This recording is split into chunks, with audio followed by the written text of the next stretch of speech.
کوفیوں ہوشیار ہو جاؤ، چال بازوں کے دھوکے سے ہوشیار، زبیریوں کی خسرت ہوئی آشکار، یہ لوگ نہیں آج علی کی وفادار۔ اٹھو کوفیوں، یا رسالة الحسین، یا رسالة الحسین، یا رسالة الحسین۔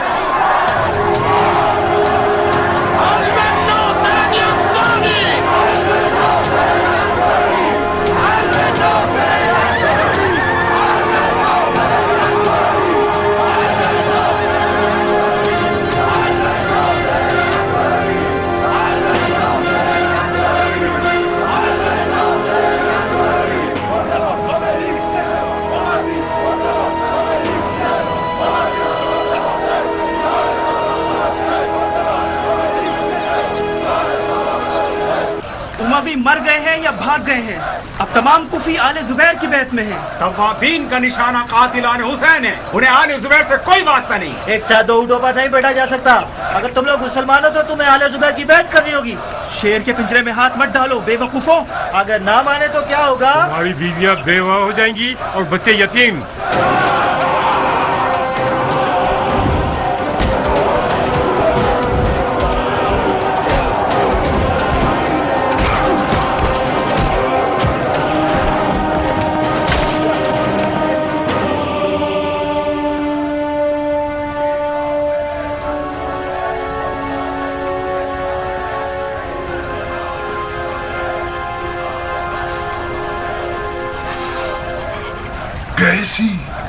کیسی غلطی کر لی میں نے؟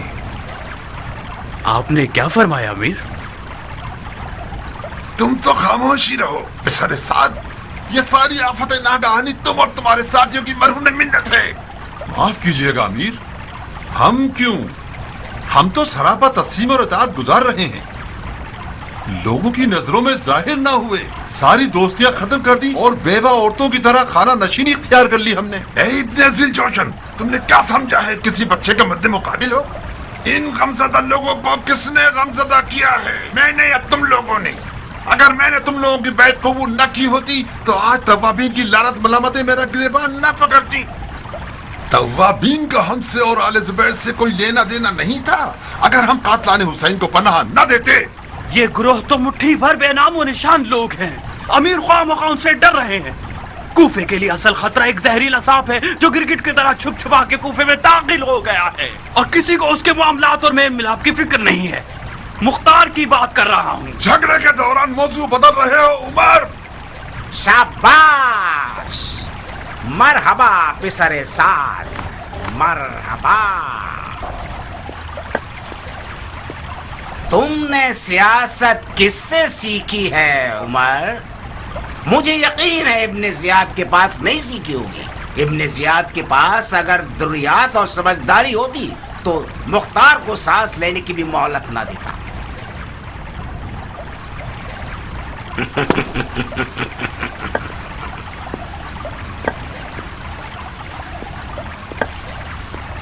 میں بن یزید ہوں، آپ لوگوں کا نیا حاکم، اور یہ ابراہیم ہے، نواسہ مرحوم طرات الخیر۔ اب ہم ایک دوسرے کی مدد سے کوفے کو چلائیں گے۔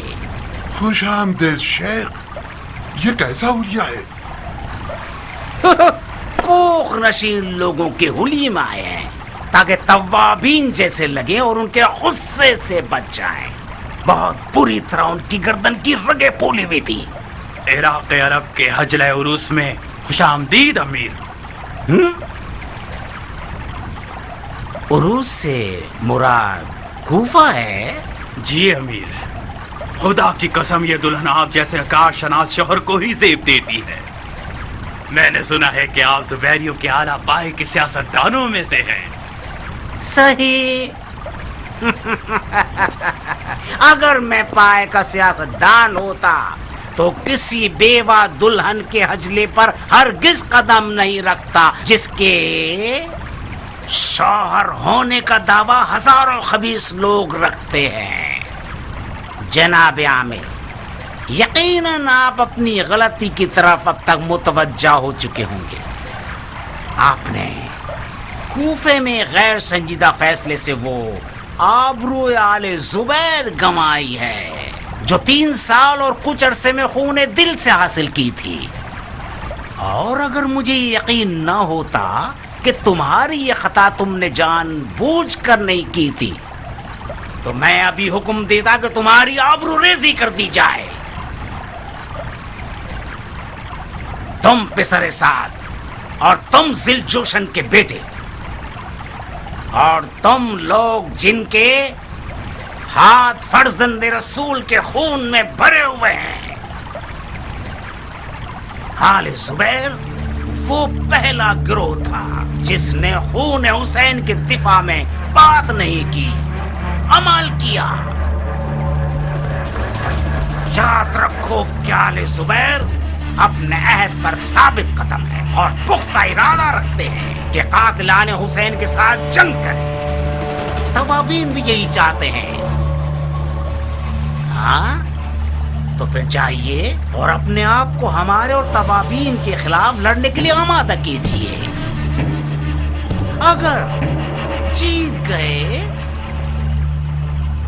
یہ تاخت اور یہ بد چلن عورت کا حجل عروسی آپ کا ہوگا.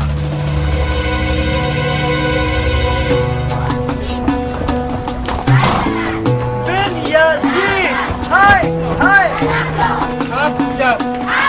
بن یزید ہائے ہائے، بن یزید ہائے ہائے، بن یزید ہائے ہائے، بن یزید ہائے ہائے، بن یزید ہائے ہائے، بن یزید ہائے ہائے.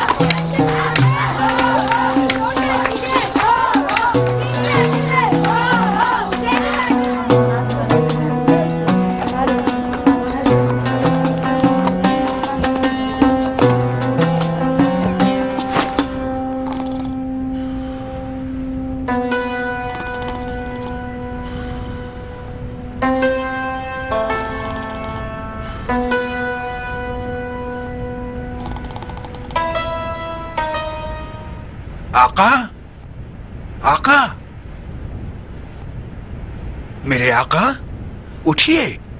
کیوں تنگ کر رہے ہو؟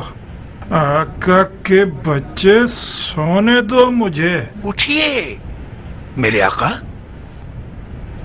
او آئے ہو تم پر کہ میرے پر توڑ دیے تم نے، آسمان سے زمین پر گرا دیا. پاگل کہیں کے. کیا میں نے نہیں کہا تھا کہ ہر گدھے کے کھٹکھٹانے پر کہہ دینا کہ میرا آقا گھر میں نہیں ہے؟ میرے آقا مختار آیا ہے. کیا؟ مختار آیا ہے.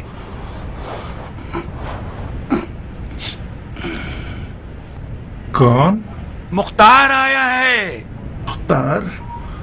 مختار؟ ہاں ہاں، یہ سب جلدی سے یہاں سے لے جاؤ، یہاں سے جلدی کرو، اٹھا لو، یہاں سے لے جاؤ، فوراً چھپا دو ان کو یہاں پر. ہائے ہائے ہائے، کوئی پیاز، کوئی لہسن، کوئی سرکہ، کوئی حلوہ، کوئی کچرا.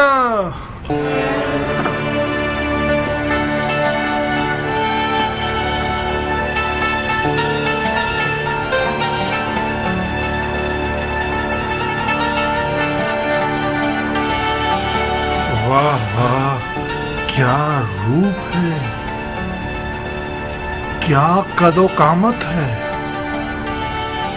یہ ہمارا اپنا ابو اسحاق ہے. میں ٹھیک دیکھ رہا ہوں؟ مار ڈالا تم نے اس طویل دوری کے غم میں. اف اف اف، کیسی غلیظ بدبو ہے. عبیدہ، تم نے اب تک یہ بری عادت ختم نہیں کی. نہیں، تمہاری قسم. مطلب کیوں نہیں؟ مگر میری ایک رکعت نماز بھی قضا نہیں ہوئی ہے. نماز کا شراب پینے سے کیا واسطہ ہے؟ واسطہ نہیں ہے. بے شک نماز فحاشی اور برائیوں سے روکتی ہے. تو پھر یقیناً وہ برائی جس کی بدبو آپ کو اذیت دے رہی ہے انہی دنوں نماز قائم ہونے کے ساتھ ساتھ دفع ہو جائے گی. حیف ہے تم پر کہ تم ام الخبائث کو پیتے ہو. میں انسان ہوں مختار.